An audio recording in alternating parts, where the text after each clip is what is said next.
സംഖ്യ അധ്യായം 11. ജനം പരാതിപ്പെടുന്നു. കർത്താവിന് അനിഷ്ടമാകത്തക്ക വിധം ജനം പെറുപെറുതു. അത് കേട്ടപ്പോൾ കർത്താവിന്റെ കോപം ജ്വലിച്ചു. അവിടുത്തെ അഗ്നി അവരുടെ ഇടയിൽ പടർന്നു കത്തി. അത് പാളയത്തിന്റെ ചില ഭാഗങ്ങൾ ദഹിപ്പിച്ചു കളഞ്ഞു. ജനം മോശയോട് നിലവിളിച്ചു. അവൻ കർത്താവിനോട് പ്രാർത്ഥിച്ചു. അഗ്നി ശമിക്കുകയും ചെയ്തു. കർത്താവിന്റെ കോപാഗ്നി അവരുടെ ഇടയിൽ ജ്വലിച്ചതിനാൽ ആ സ്ഥലത്തിന് തബേര എന്നു പേരുണ്ടായി. ഇസ്രായേല്യരുടെ ഇടയിൽ ഉണ്ടായിരുന്ന അന്യവർഗക്കാർ ദുരാഗ്രഹങ്ങൾക്ക് അടിമയായി. ഇസ്രായേല്യരും സങ്കടം പറച്ചിൽ തുടർന്നു. ആരാണ് ഞങ്ങൾക്ക് ഭക്ഷിക്കാൻ മാംസം തരിക? ഈജിപ്തിൽ വെറുതെ കിട്ടിയിരുന്ന മത്സ്യം, വെള്ളരിക്ക, മത്തങ്ങ, സവോള, ചെമന്നുള്ളി, വെള്ളുള്ളി ഇവയൊക്കെ ഞങ്ങൾ ഓർക്കുന്നു. ഇവിടെ ഞങ്ങളുടെ പ്രാണൻ പോകുന്നു. ഈ മന്നായല്ലാതെ മറ്റൊന്നും കാണാനില്ല. മന്നായ്ക്ക് കൊത്തമ്പാലരിയുടെ ആകൃതിയും ഗുൽഗുലുവിന്റെ നിറവുമായിരുന്നു. ജനം ചുറ്റി നടന്ന് അത് ശേഖരിച്ച് തിരികലിലോ ഉരലിലോ ഇട്ട് പൊടിച്ച് കലത്തിൽ വേവിച്ച് അപ്പം ഉണ്ടാക്കി പോന്നു. എണ്ണ ചേർത്ത് ചുട്ട അപ്പത്തിൻ്റെതുപോലെ ആയിരുന്നു അതിന്റെ രുചി. രാത്രി പാളയത്തിനു മേൽ മഞ്ഞ് പെയ്യുമ്പോൾ മന്നായും പൊഴിയും. ഇസ്രായേൽ കുടുംബങ്ങൾ ഓരോന്നും സ്വന്തം കൂടാരവാതിൽക്കൽ ഇരുന്ന് വിലപിക്കുന്നത് മോശ കേട്ടു. കർത്താവിന്റെ കോപം ആളിക്കത്തി. മോശയ്ക്ക് നീരസം ജനിച്ചു. മോശ കർത്താവിനോട് പറഞ്ഞു, അങ്ങയുടെ ദാസനോട് ഇത്ര കഠിനമായി വർത്തിക്കുന്നത് എന്തുകൊണ്ട്? അങ്ങ് എന്നോട് കൃപ കാട്ടാത്തത് എന്തുകൊണ്ട്? ഈ ജനത്തിന്റെ ഭാരമെല്ലാം എന്റെ മേൽ ചുമത്തിയിരിക്കുന്നു. ഞാനാണോ ഈ ജനത്തെ ഗർഭം ധരിച്ചത്?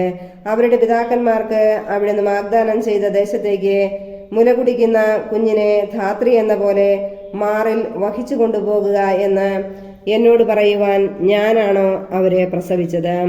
ഈ ജനത്തിനെല്ലാം നൽകാൻ എവിടെ നിന്ന് മാംസം കിട്ടും? ഞങ്ങൾക്ക് ഭക്ഷിക്കാൻ മാംസം തരിക എന്ന് പറഞ്ഞ് അവർ കരയുന്നു. ഈ ജനത്തെ മുഴുവൻ താങ്ങാൻ ഞാൻ ശക്തനല്ല. അത് എന്റെ കഴിവിന് അതീതമാണ്. ഇപ്രകാരമാണ് അവിടുന്ന് എന്നോട് വർത്തിക്കുന്നതെങ്കിൽ കൃപ തോന്നി എന്നെ ഉടനെ കൊന്നുകളയണം. ഈ കഷ്ടത ഞാൻ കാണാതിരിക്കട്ടെ. 70 നേതാക്കന്മാർ. കർത്താവ് മോശയോട് അരുളി ചെയ്തു, ജനത്തിലെ ശ്രേഷ്ഠന്മാരിലും പ്രമാണികളിലും നിന്ന് 70 പേരെ വിളിച്ചു കൂട്ടുക. അവരെ സമാഗമ കൂടാരത്തിങ്കൽ കൊണ്ടുവരിക.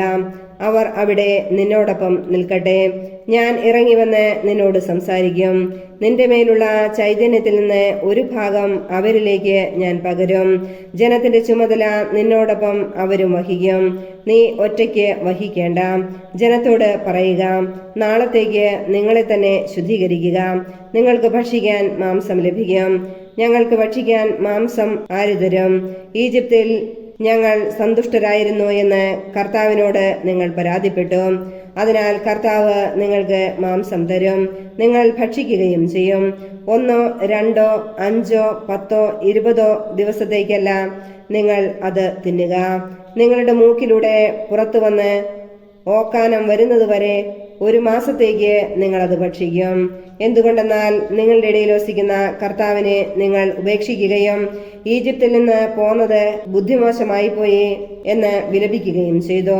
മോശ കർത്താവിനോട് പറഞ്ഞു, എന്നോടൊത്ത് 6 ലക്ഷം യോദ്ധാക്കൾ തന്നെയുണ്ട്. എന്നിട്ടും അങ്ങ് പറയുന്നു 1 മാസത്തേക്ക് അവർക്ക് ഭക്ഷിക്കാൻ മാംസം നൽകാമെന്ന്. ആടുകളെയും കാളകളെയും അവർക്ക് മതിയാവോളം അറക്കുമോ? അവർക്ക് തൃപ്തിയാവോളം കടലിലെ മത്സ്യത്തെ ഒരുമിച്ച് കൂട്ടുമോ? കർത്താവ് മോശയോട് അരുളി ചെയ്തു, എന്റെ കൈക്ക് നീളം കുറഞ്ഞു പോയോ? എന്റെ വാക്ക് നിറവേറുമോ ഇല്ലയോ എന്ന് നീ കാണും. മോശ പുറത്തു ചെന്ന് കർത്താവിന്റെ വാക്കുകൾ ജനത്തെ അറിയിച്ചു.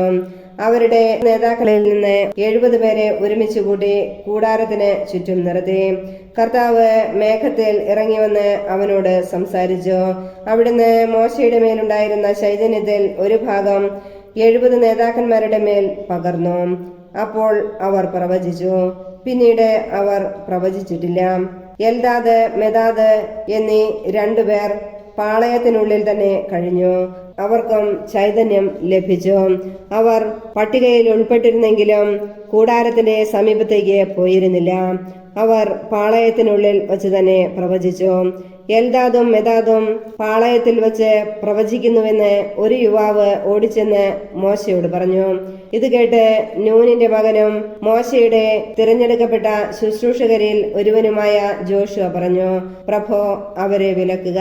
മോശ ജോഷയോട് പറഞ്ഞു, എന്നെ പ്രതി നീ അസൂയപ്പെടുന്നുവോ? കർത്താവിന്റെ ജനം മുഴുവൻ പ്രവാചകന്മാരാവുകയും അവിടുന്ന് തന്റെ ആത്മാവിനെ അവർക്ക് നൽകുകയും ചെയ്തിരുന്നെങ്കിൽ എന്ന് ഞാൻ ആശിക്കുന്നു. മോശയും ഇസ്രായേലിലെ നേതാക്കന്മാരും പാളയത്തിലേക്ക് മടങ്ങി. കാടപ്പക്ഷി. പെട്ടെന്ന് കർത്താവ് ഒരു കാറ്റയച്ചു. ആ കാറ്റ് കടലിൽ നിന്ന് കാടപ്പക്ഷികളെ കൊണ്ടുവന്നു. ഒരു ദിവസത്തെ യാത്രയുടെ ദൂരം വ്യാസാർത്ഥത്തിൽ കൂടാരത്തിനു ചുറ്റും 2 മുഴം ഘനത്തിൽ മൂടിക്കിടക്കത്തക്ക വിധം അത് വീണു. ജനം അന്നു പകലും രാത്രിയും പിറ്റേന്നും കാടപ്പക്ഷികളെ ശേഖരിച്ചു. ഏറ്റവും കുറച്ച് ശേഖരിച്ചവന് പോലും 10 ഹോമർ കിട്ടി. അവർ അത് പാളയത്തിന് ചുറ്റും ഉണങ്ങാനിട്ടു. എന്നാൽ ഇറച്ചി ഭക്ഷിച്ചുകൊണ്ടിരിക്കെ തന്നെ കർത്താവിന്റെ കോപം ജനത്തിനെതിരെ ആളിക്കത്തി. ഒരു മഹാമാരി അയച്ച് അവിടുന്ന് അവരെ ശിക്ഷിച്ചു. അത്യാഗ്രഹികളെ സംസ്കരിച്ചതുകൊണ്ട് ആ സ്ഥലത്തിന് കിബ്രോത്ത് ഹത്താവ എന്ന് പേരിട്ടു. കിബ്രോത്ത് ഹത്താവയിൽ നിന്ന് ജനം ഹസറോത്തിൽ ചെന്ന് താമസിച്ചു. സംഖ്യ അധ്യായം 12. മിരിയാം ശിക്ഷിക്കപ്പെടുന്നു. മോശയുടെ ഭാര്യയായ കുഷ്യസ്ത്രീയെ പ്രതി മിരിയാമും അഹറോനും അവനെതിരായി സംസാരിച്ചു. കർത്താവ് മോശ വഴി മാത്രമാണോ സംസാരിച്ചിട്ടുള്ളത്? ഞങ്ങളിലൂടെയും സംസാരിച്ചിട്ടില്ലേ എന്ന് അവർ ചോദിച്ചു. കർത്താവ് അത് കേട്ടു. മോശ ഭൂമുഖത്തുള്ള എല്ലാ മനുഷ്യരിലും വെച്ച് സൗമ്യനായിരുന്നു. കർത്താവ് ഉടനെ തന്നെ മോശയോടും അഹ്റോനോടും മിരിയാമിനോടും പറഞ്ഞു, നിങ്ങൾ മൂവരും പുറത്ത് സമാഗമ കൂടാരത്തിലേക്ക് വരുവിൻ. അവർ വെളിയിൽ വന്നു. കർത്താവ് മേഘസ്തംഭത്തിൽ ഇറങ്ങി വന്ന് സമാഗമ കൂടാര വാതിൽക്കൽ നിന്നിട്ട് അഹ്റോനെയും മിരിയാമിനെയും വിളിച്ചു. അവർ മുന്നോട്ട് ചെന്നു. അവിടുന്ന് അരുളി ചെയ്തു, എന്റെ വചനം ശ്രവിക്കുക. നിങ്ങളുടെ ഇടയിൽ ഒരു പ്രവാചകനുണ്ടെങ്കിൽ കർത്താവായ ഞാൻ ദർശനത്തിൽ അവന് എന്നെ തന്നെ വെളിപ്പെടുത്തി കൊടുക്കും. സ്വപ്നത്തിൽ അവനോട് സംസാരിക്കുകയും ചെയ്യും. എന്റെ ദാസനായ മോശയുടെ കാര്യത്തിൽ അങ്ങനെയല്ല. അവനെ എന്റെ ഭവനത്തിന്റെ മുഴുവൻ ചുമതലയും ഏൽപ്പിച്ചിരിക്കുന്നു. അവ്യക്തമായിട്ടല്ല, സ്പഷ്ടമായി മുഖാഭിമുഖം അവനുമായി ഞാൻ സംസാരിക്കുന്നു. അവൻ കർത്താവിന്റെ രൂപം കാണുകയും ചെയ്യുന്നു.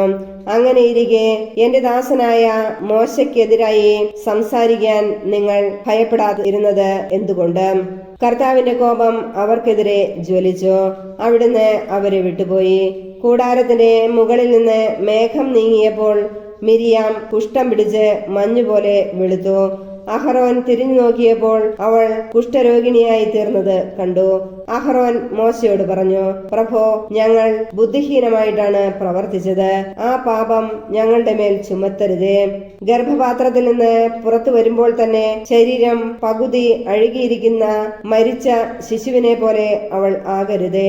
മോശ കർത്താവിനോട് നിലവിളിച്ചു, ഞാൻ കേണപേക്ഷിക്കുന്നു, ദൈവമേ, അവളെ സുഖപ്പെടുത്തണമേ. കർത്താവ് മോശയോട് പറഞ്ഞു, തന്റെ അപ്പൻ മുഖത്ത് തുപ്പിയാൽ പോലും അവൾ 7 ദിവസം ലജ്ജിച്ചിരിക്കുകയില്ലേ? 7 ദിവസം അവളെ പാളയത്തിന് പുറത്ത് പാർപ്പിക്കുക, അതിനുശേഷം അകത്ത് കൊണ്ടുവരാം. അങ്ങനെ മിരിയാമിനെ 7 ദിവസത്തേക്ക് പാളയത്തിൽ നിന്ന് പുറത്താക്കി.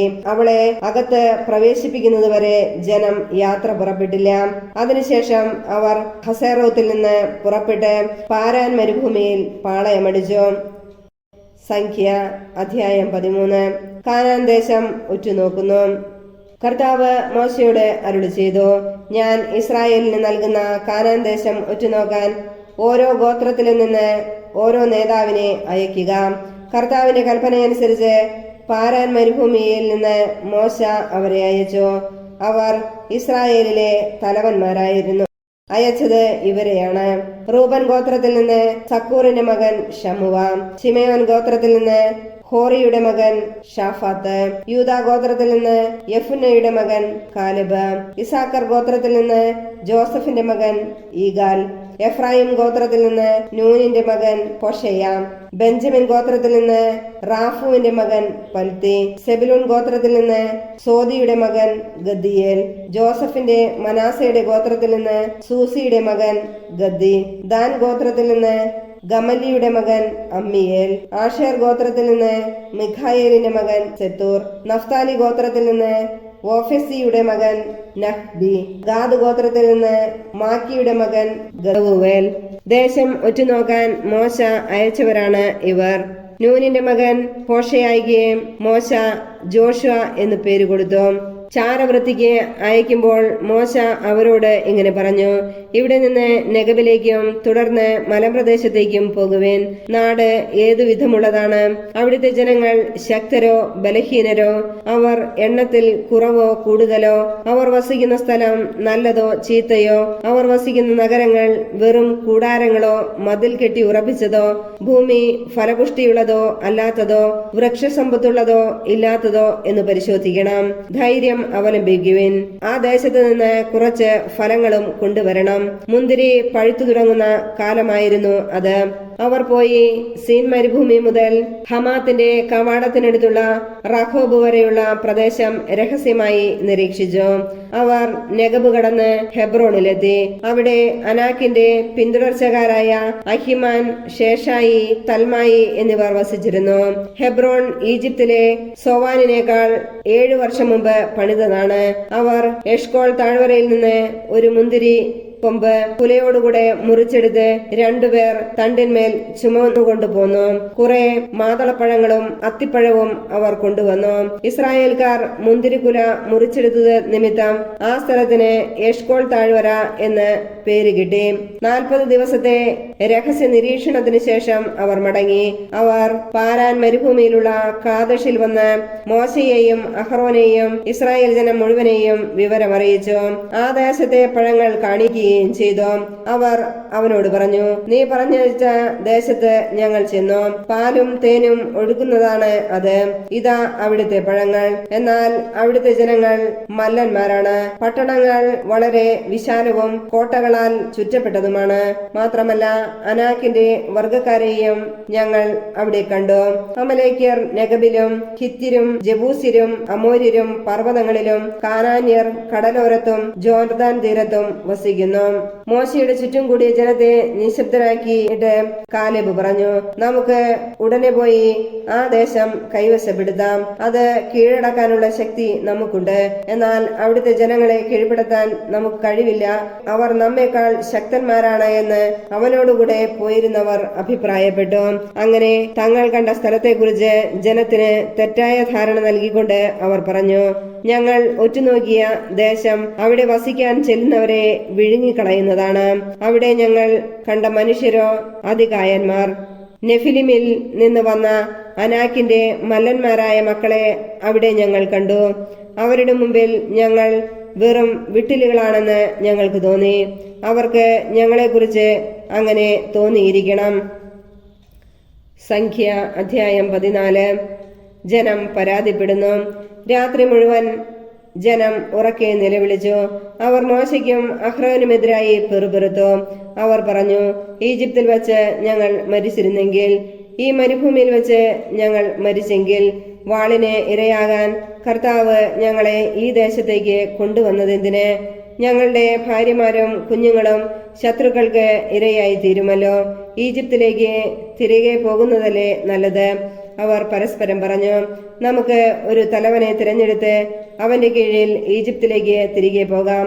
അപ്പോൾ മോശയും അഹ്റോനും അവിടെ ഒന്നിച്ചുകൂടിയിരുന്ന ഇസ്രായേൽ ജനത്തിന്റെ മുമ്പിൽ കമിഴ്ന്നു വീണു. ദേശം ഒറ്റുനോക്കാൻ പോയവരിൽപ്പെട്ട നൂനിന്റെ മകൻ ജോഷയും യെഫുന്നയുടെ മകൻ കാലെബും തങ്ങളുടെ വസ്ത്രം കീറി. അവർ ഇസ്രായേൽ സമൂഹത്തോട് പറഞ്ഞു: ഞങ്ങൾ ഒറ്റുനോക്കാൻ പോയ ദേശം അതിവിശിഷ്ടമാണ്. കർത്താവ് നമ്മിൽ സംപ്രീതനാണെങ്കിൽ അവിടുന്ന് നമ്മെ അങ്ങോട്ട് നയിക്കുകയും തേനും പാലും ഒഴുകുന്ന ആ ദേശം നമുക്ക് തരികയും ചെയ്യും. നിങ്ങൾ കർത്താവിനോട് മറുതലിക്കരുത്. ആ ദേശത്തെ ജനങ്ങളെ ഭയപ്പെടുകയും അരുത്. അവർ നമുക്ക് ഇരയാണ്. ഇനി അവർക്ക് രക്ഷയില്ല. കർത്താവ് നമ്മോടുകൂടെയാണ്. അവരെ ഭയപ്പെടേണ്ടതില്ല. എന്നാൽ ജോഷയെയും കാലേബിനെയും കല്ലെറിയണമെന്ന് സമൂഹം ഒറ്റസ്വരത്തിൽ പറഞ്ഞു. അപ്പോൾ സമാഗമ കൂടാരത്തിൽ കർത്താവിന്റെ മഹത്വം ഇസ്രായേലിന് പ്രത്യക്ഷമായി. മോശയുടെ മാധ്യസ്ഥം. കർത്താവ് മോശയോട് അരുളി ചെയ്തു, ഈ ജനം എത്രത്തോളം എന്നെ പ്രകോപിപ്പിക്കും? അവരുടെ മധ്യേ ഞാൻ പ്രവർത്തിച്ചിട്ടുള്ള അടയാളങ്ങൾ കണ്ടിട്ടും എത്ര നാൾ എന്നെ അവർ വിശ്വസിക്കാതിരിക്കും? ഞാൻ അവരെ മഹാമാരി കൊണ്ട് പ്രഹരിച്ച് നിർമൂലനം ചെയ്യും. എന്നാൽ അവരെക്കാൾ വലുതും ശക്തവുമായ ഒരു ജനതയെ നിന്നിൽ നിന്ന് പുറപ്പെടുവിക്കും. മോശ കർത്താവിനോട് പറഞ്ഞു, ഈജിപ്തുകാർ ഇതേപ്പറ്റി കേൾക്കും. അവിടുത്തെ ശക്തമായ കരമാണല്ലോ ഈ ജനത്തെ അവരുടെ ഇടയിൽ നിന്ന് കൊണ്ടുപോകുന്നത്. ഈ ദേശത്ത് വസിക്കുന്നവരോടും അവർ ഇക്കാര്യം പറയും, കർത്താവെ, അങ്ങ് ഈ ജനത്തിന്റെ മധ്യയുണ്ടെന്ന് അവർ കേട്ടിട്ടുണ്ട്. കാരണം ഈ ജനം അങ്ങയെ അഭിമുഖം കാണുന്നു. അവിടുത്തെ മേഘം ഇവരുടെ മുകളിൽ എപ്പോഴും നിൽക്കുന്നു. പകൽ മേഘസ്തംഭവും രാത്രിയിൽ അഗ്നിസ്തംഭവും കൊണ്ട് അവിടുന്ന് ഇവർക്ക് വഴി കാട്ടുന്നു. അതിനാൽ ഒരൊറ്റയാളെ എന്ന പോലെ അങ്ങ് ഈ ജനത്തെ സംഹരിച്ചു കളഞ്ഞാൽ അങ്ങയുടെ പ്രശസ്തി കേട്ടിട്ടുള്ള ജനങ്ങൾ പറയും, അവർക്ക് കൊടുക്കാമെന്ന് സത്യം ചെയ്ത ദേശത്ത് അവരെ എത്തിക്കാൻ കർത്താവിന് കഴിവില്ലാത്തതുകൊണ്ട് മരുഭൂമിയിൽ വെച്ച് അവൻ അവരെ കൊന്നുകളഞ്ഞു. കർത്താവെ, അങ്ങ് അരുളി ചെയ്തിട്ടുള്ളതുപോലെ അങ്ങയുടെ ശക്തി വലുതാണെന്ന് പ്രകടമാക്കണമേ എന്ന് ഞാൻ പ്രാർത്ഥിക്കുന്നു. കർത്താവ് ക്ഷമാശീലനും അചഞ്ചല സ്നേഹം കവിഞ്ഞൊഴുകുന്നവനുമാണ്. അവിടുന്ന് അകൃത്യവും അപരാധങ്ങളും ക്ഷമിക്കുന്നവനാണ്. എന്നാൽ കുറ്റക്കാരനെ വെറുതെ വിടാതെ പിതാക്കന്മാരുടെ അകൃത്യങ്ങൾക്ക് മക്കളെ 3ഉം 4ഉം തലമുറ വരെ ശിക്ഷിക്കുന്നവനുമാണെന്ന് അങ്ങ് അരുളി ചെയ്തിട്ടുണ്ടല്ലോ. അങ്ങയുടെ കാരുണ്യാതിരേകത്തിന് യോജിച്ച വിധം ഈജിപ്ത് മുതൽ ഇവിടം വരെ ഈ ജനത്തോട് ക്ഷമിച്ചതുപോലെ ഇപ്പോഴും ഇവരുടെ അപരാധം പൊറുക്കണമെന്ന് അങ്ങയോട് ഞാൻ യാചിക്കുന്നു. അപ്പോൾ കർത്താവ് അരുളി ചെയ്തു, നിന്റെ അപേക്ഷ സ്വീകരിച്ച് ഞാൻ ക്ഷമിച്ചിരിക്കുന്നു. എന്നാൽ ഞാനാണ് ഭൂമി നിറഞ്ഞിരിക്കുന്ന എന്റെ മഹത്വമാണ് കർത്താവായ ഞാൻ പറയുന്നു. എന്റെ മഹത്വം ഈജിപ്തിലും മരുഭൂമിയിലും വെച്ച് ഞാൻ ചെയ്ത അടയാളങ്ങളും കണ്ടിട്ടും എന്നെ 10 പ്രാവശ്യം പരീക്ഷിക്കുകയും എന്റെ സ്വരം അവഗണിക്കുകയും ചെയ്ത ഈ ജനത്തിലാരും അവരുടെ പിതാക്കന്മാർക്ക് ഞാൻ വാഗ്ദാനം ചെയ്ത ദേശം കാണുകയില്ല. എന്നെ നിന്ദിച്ചവരാരും അത് കാണുകയില്ല. എന്നാൽ എന്റെ ദാസനായ കാലെബിനെ അവൻ ഒറ്റുനോക്കിയ ദേശത്തേക്ക് ഞാൻ കൊണ്ടുപോകും. അവന്റെ സന്തതികൾ അത് കൈവശമാക്കും. എന്തെന്നാൽ അവനെ നയിച്ച ചൈതന്യം വ്യത്യസ്തമാണ്. അവൻ എന്നെ പൂർണ്ണമായി അനുഗമിക്കുകയും ചെയ്തു. താഴ്വരയിൽ അമലേക്യരും കാനാന്യരും പാർക്കുന്നതുകൊണ്ട് നാളെ ചെങ്കടലിലേക്കുള്ള വഴിയിലൂടെ മരുഭൂമിയിലേക്ക് പിന്തിരിയുക. കർത്താവ് മോശയോടും അഹ്റോനോടും അരുളി ചെയ്തു, വഴി പിഴച്ച ഈ സമൂഹം എത്രനാൾ എനിക്കെതിരെ പിറുപിറുക്കും? എനിക്കെതിരെ ഇസ്രായേൽ ജനം പിറുപിറുക്കുന്നത് ഞാൻ കേട്ടിരിക്കുന്നു. അവരോട് പറയുക, ജീവിക്കുന്നവനായ ഞാൻ ശപഥം ചെയ്യുന്നു, ഞാൻ കേൾക്കെ നിങ്ങൾ പിറുപിറുത്തതുപോലെ ഞാൻ നിങ്ങളോട് ചെയ്യും. നിങ്ങളുടെ ശവങ്ങൾ ഈ മരുഭൂമിയിൽ വീഴും. നിങ്ങളിൽ 20ഉം അതിലേറെയും വയസ്സുള്ളവരിൽ എനിക്കെതിരായി പിറുപിറുത്ത ഒരാൾ പോലും നിങ്ങളെ പാർപ്പിക്കാമെന്ന് ഞാൻ വാഗ്ദാനം ചെയ്ത ദേശത്ത് പ്രവേശിക്കുകയില്ല. യെഫുന്നയുടെ മകൻ കാലെബും നൂനിന്റെ മകൻ ജോഷുവയും മാത്രം അവിടെ പ്രവേശിക്കും. എന്നാൽ ശത്രുക്കൾക്ക് ഇരയാകുമെന്ന് നിങ്ങൾ ഭയപ്പെട്ട നിങ്ങളുടെ മക്കളെ ഞാൻ അവിടെ പ്രവേശിപ്പിക്കും. നിങ്ങൾ തിരസ്കരിച്ച ആ ദേശം അവർ അനുഭവിക്കും. നിങ്ങളുടെ ശവങ്ങൾ ഈ മരുഭൂമിയിൽ വീഴും. നിങ്ങളിൽ അവസാനത്തെയാൾ ഈ മരുഭൂമിയിൽ വീഴുന്നതുവരെ നിങ്ങളുടെ അവിശ്വസ്തതയ്ക്ക് പ്രായശ്ചിത്തം ചെയ്തുകൊണ്ട് നിങ്ങളുടെ മക്കൾ 40 വർഷം ഈ മരുഭൂമിയിൽ നാടോടികളായി അലഞ്ഞുതിരിയും. 40 ദിവസം നിങ്ങൾ ആ ദേശം രഹസ്യ നിരീക്ഷണം നടത്തി. ഒരു ദിവസത്തിന് 1 വർഷം വീതം 40 വർഷത്തേക്ക് നിങ്ങളുടെ അകൃത്യത്തിന് നിങ്ങൾ പ്രായശ്ചിത്തം ചെയ്യണം. എന്നോട് കാട്ടിയ അവിശ്വസ്തതയുടെ രൂക്ഷത അങ്ങനെ നിങ്ങൾ അറിയും. കർത്താവായ ഞാനാണ് പറയുന്നത്. എനിക്കെതിരെ ഒത്തുചേർന്ന ദുഷ്ടന്മാരുടെ ഈ കൂട്ടത്തോട് തീർച്ചയായും ഞാൻ ഇത് ചെയ്യും. അവരിൽ അവസാനത്തെ മനുഷ്യൻ വരെ ഈ മരുഭൂമിയിൽ മരിച്ചു വീഴും. ദേശം ഒറ്റുനോക്കാൻ മോശ അയക്കുകയും മടങ്ങിവന്ന് തെറ്റായ വാർത്ത പ്രചരിപ്പിച്ച് മോശയ്ക്കെതിരെ ജനം മുഴുവൻ പിറുപിറുക്കാൻ ഇടയാക്കുകയും ചെയ്തവർ മഹാമാരി ബാധിച്ച് കർത്താവിന്റെ മുമ്പിൽ മരിച്ചു വീണു. ഒറ്റുനോക്കാൻ പോയവരിൽ നൂനിന്റെ മകനായ ജോഷയും യെഫുന്നയുടെ മകനായ കാലെബും മരിച്ചില്ല. മോശ ഇക്കാര്യം ഇസ്രായേൽ ജനത്തോട് പറഞ്ഞു. അവർ ഏറെ വിലപിച്ചു. പിറ്റേന്ന് അതിരാവിലെ എഴുന്നേറ്റ് അവർ മലമുകളിലേക്ക് പോകാൻ ഒരുങ്ങി. അവർ പറഞ്ഞു, ഞങ്ങൾ പാപം ചെയ്തു പോയി. എന്നാൽ കർത്താവ് വാഗ്ദാനം ചെയ്ത ദേശത്തേക്ക് പോകാൻ ഇപ്പോഴിതാ ഞങ്ങൾ തയ്യാറാണ്. അപ്പോൾ മോശ പറഞ്ഞു, നിങ്ങൾ എന്തിന് കർത്താവിന്റെ കൽപ്പന ലംഘിക്കുന്നു? അതൊരിക്കലും വിജയിക്കുകയില്ല. ശത്രുക്കളുടെ മുമ്പിൽ തോൽക്കാതിരിക്കാൻ നിങ്ങളിപ്പോൾ മുകളിലേക്ക് കയറരുത്. എന്തെന്നാൽ കർത്താവ് നിങ്ങളുടെ കൂടെയില്ല. അമലേക്യരും കാനാന്യരും നിങ്ങൾക്കെതിരെ നിൽക്കും. നിങ്ങൾ അവരുടെ വാളിനിരയാകും. കർത്താവിന് പുറംതിരിച്ചിരിക്കുന്നതിനാൽ അവിടുന്ന് നിങ്ങളോടുകൂടെ ഉണ്ടായിരിക്കുകയുമില്ല. കർത്താവിന്റെ വാഗ്ദാന പേടകമോ മോശയോ പാളയത്തിൽ നിന്ന് ഇറങ്ങി ചെല്ലാതിരുന്നിട്ടും അവർ ധിക്കാരപൂർവം മലയിലേക്ക് കയറി. മലയിൽ പാർത്തിരുന്ന അമലേക്യരും കാനാന്യരും ഇറങ്ങി വന്ന് അവരെ ഹോർമ വരെ തോൽപ്പിച്ചോടിച്ചു. സംഖ്യ അധ്യായം 15. കർത്താവിനുള്ള കാഴ്ചകൾ. കർത്താവ് മോശയോട് അരുളി ചെയ്തു, ഇസ്രായേൽ ജനത്തോട് പറയുക, നിങ്ങൾക്ക് അധിവസിക്കാൻ ഞാൻ തരുന്ന ദേശത്ത് നേർച്ചയോ സ്വാഭിഷ്ട കാഴ്ചയോ നിർദ്ദിഷ്ടമായ തിരുനാളുകളിൽ അർച്ചനയോ ആയി കർത്താവിന്റെ മുമ്പിൽ പരിമളം പരത്തുന്നതിന് കന്നുകാലികളിൽ നിന്നോ ആട്ടിൻപറ്റത്തിൽ നിന്നോ ദഹനബലിയോ മറ്റു ബലികളോ നിങ്ങൾ അർപ്പിക്കുമ്പോൾ വഴിപാട് കൊണ്ടുവരുന്നയാൾ 1/4 ഹിൻ എണ്ണ ചേർത്ത 1/10 ഏഫ നേരിയ മാവ് ധാന്യബലിയായി കൊണ്ടുവരണം. ദഹനബലിയോടും മറ്റ് ബലികളോടുമൊപ്പം അർപ്പിക്കേണ്ട ബലിക്ക് ആട്ടിൻകുട്ടി ഒന്നിന് 1/4 ഹിൻ വീഞ്ഞു വീതം തയ്യാറാക്കണം. മുട്ടാടാണെങ്കിൽ 10/2 ഏഫ നേരിയ മാവിൽ 1/3 ഹിൻ എണ്ണ ചേർത്ത് ധാന്യബലി തയ്യാറാക്കണം. പാനീയബലിക്ക് 1/3 ഹിൻ വീഞ്ഞ് സൗരഭ്യമായി കർത്താവിന് അർപ്പിക്കണം. കർത്താവിന് നേർച്ചയോ സമാധാന ബലിയോ സമർപ്പിക്കാനായി ഒരു കാളയെ ദഹനബലിയോ മറ്റ് ബലിയോ ആയി ഒരുക്കുമ്പോൾ 1/2 ഹിൻ എണ്ണ ചേർത്ത 10/3 ഏഫ നേരിയ മാവ് ധാന്യബലിയായി അർപ്പിക്കണം.